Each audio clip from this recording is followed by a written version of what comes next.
second grade. I am back and we're going to talk about some more math today. But first, I wanted to tell you that I'm here in the classroom today and I'm looking at all of your desks.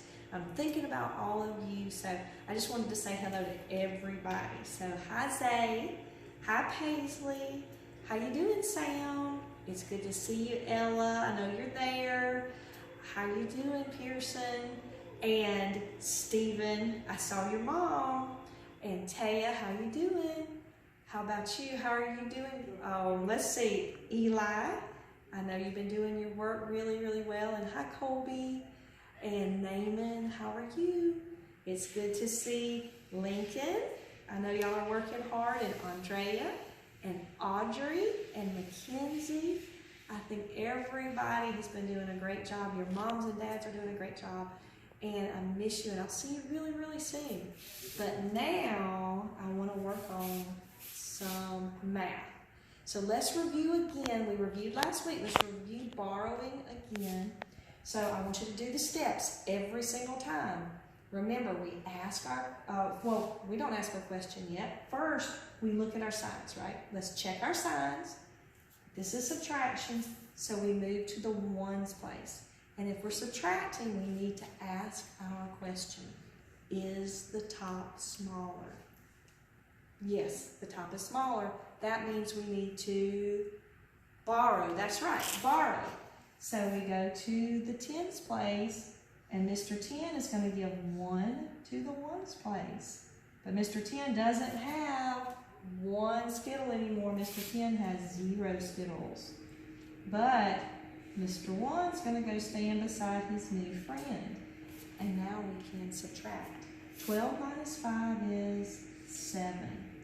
Now we move to the tens place, but we still have to ask our question every time. Is the top smaller? Yes, the top is smaller. It's a 0. So we're going to borrow. We're going to give 1, and the 5 becomes a 4. Don't forget to cross out.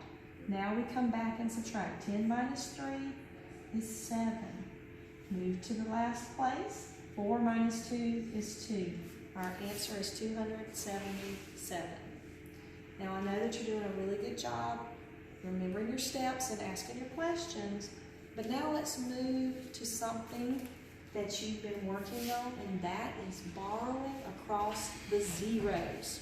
So I want you to think about it like this, okay? But first, let's do our steps. We check our sign and we're subtracting. We go to our ones place and we ask our question. Is the top smaller? Yes, it's smaller. There's a 0 there, so we're definitely smaller. But then, when we come to borrow from the tens place, we see that there's nothing there. Uh-oh. It's kind of like this. What if this was Eli? And Eli wanted to borrow a sucker from Gabriella, but Gabriella didn't have any, but she wanted to help Eli. So, since she didn't have one, she went to her friend. She went to Paisley and said, hey Paisley, can I borrow a sucker? But Paisley had 0 suckers. So Paisley went to Miss Gregory. Uh-oh, I dropped my sucker. Went to Miss Gregory, and Miss Gregory, the teacher, had suckers. And I said, sure, I will give you a sucker.